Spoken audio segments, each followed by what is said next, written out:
on the map that there is one main road going from the east to the west towards the Russian border. That's the road that goes through, I hope you can read it from wherever you're sitting, Sivas, Erzincan, Erzurum, and goes up to the border. That is one of the oldest roads in the history of man. It goes back to the Roman Empire and well before. And it was the main road in the Roman Empire, and it's the main road, well, it's pretty much the main road today. It truly was in World War I. Secondly, there is another main road, and that's the main road that goes down towards the south, as you can see, up through Diyarbakir, Bitlis, and over to Van, and then to the Iranian border. Now, when I say the main road, I don't want to give you an idea that we're talking about superhighways and there also were a whole bunch of four-lane roads that go along. We're talking about going through mountains here. We're talking about having two good roads, and we're talking about having a whole bunch of dirt paths. I mean, if the Ottoman army is going to be supplied, if they are going to move their men through these territories, they have to control these roads. There are other roads that go on the Black Sea, but unfortunately those are smaller, they're poorer, as you can see on the north there, upper Trabzon. You can't even see the roads because they're too small really to put on the map. And also the Russians have a navy up there, and they tend to do things like bombard the roads, making them very inefficient to move troops and supplies. Keeping these roads open then was crucial to the Ottoman Empire, not only for war, but for escape. Because if the Ottomans began to lose to the Russians, they had to be able to fall back, and they had to be able to regroup. Secondly, there's the matter of communication. Not quite, but pretty close to the way the roads go are the series of telegraph lines. World War I was the first war in this part of the world, at least, that was fought with relatively modern methods of communication. In order for people to be able to command the Ottoman army and the Russian army, in order to move troops from one place to another, in order for one group of people to know what was happening on one front so they could adjust their own front, in order to say when troops had to be moved and supplies brought in, they had to do this by telegraph. Telegraph was the lifeblood of an army and was absolutely essential. The two main telegraph lines are the darker lines that you see there that go towards both fronts. If these telegraph lines were cut, there was disaster for the Ottoman army. At one time, when the telegraph lines were cut, for example, down in the city of Van, in the far south down there, where you see between the two lakes there, at one time, in order to get communications with Istanbul, in order to get communications with the headquarters, they had to go down through Baghdad. Now, Baghdad to Istanbul is not the chosen way for a telegraph to go. Why did they have to do this? They had to do that because of Armenian guerrilla actions that cut the wires. Specifically, if you look at these areas, you'll notice in these major areas where the boxes are, the green boxes, the wires were cut again and again and again and again because there were major revolts in which the whole things were torn up and took months to replace. But all over the area in the east, wires were repeatedly cut. Now, they never were completely cut because soldiers had to keep on going out, patrolling the lines, thousands of soldiers, to make sure that something stayed open. But they always were cut a third, a fourth, sometimes up to a half of the communications. And that meant that the Ottoman ability to communicate was degraded tremendously, as I say, to the point where they had to go from the southeastern part of Turkey to the capital, all the way, by the way, Baghdad. Major Armenian attacks on the wires. And when this took place, it was in many ways a very strange action for revolutionaries. Not at all a strange action for guerrillas fighting in the defense of the Russian Empire. Or I should say guerrillas fighting to attack the Ottoman Empire. In order to understand that, I want to talk about three places in some detail. Three areas I've chosen are Sivas, Cilicia, and Van. The Sivas region, the Van region, and the Cilician region around the city of Adana today.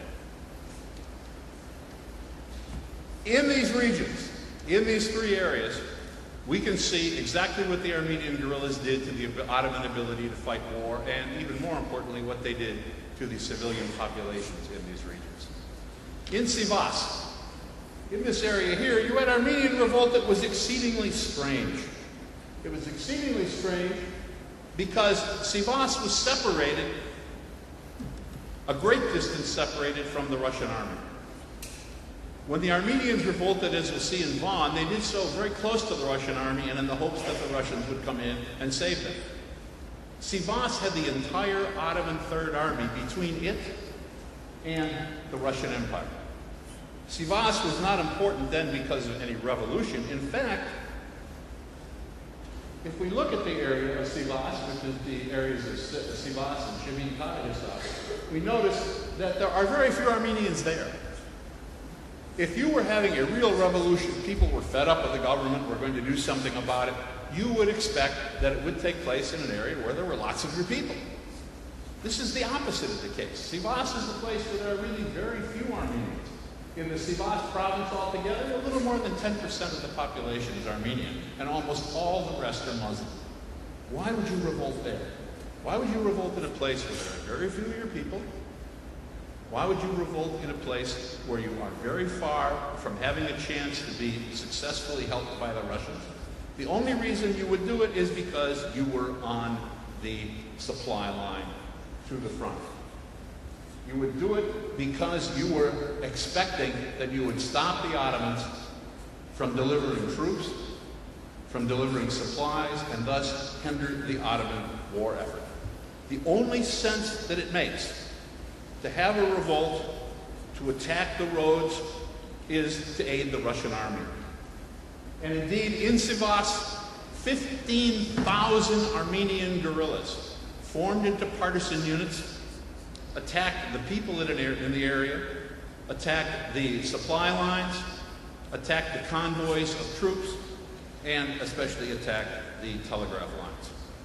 The city of Shevin-Karahisar, which you see right there on the map, it was taken and held against Ottoman troops by the Armenians.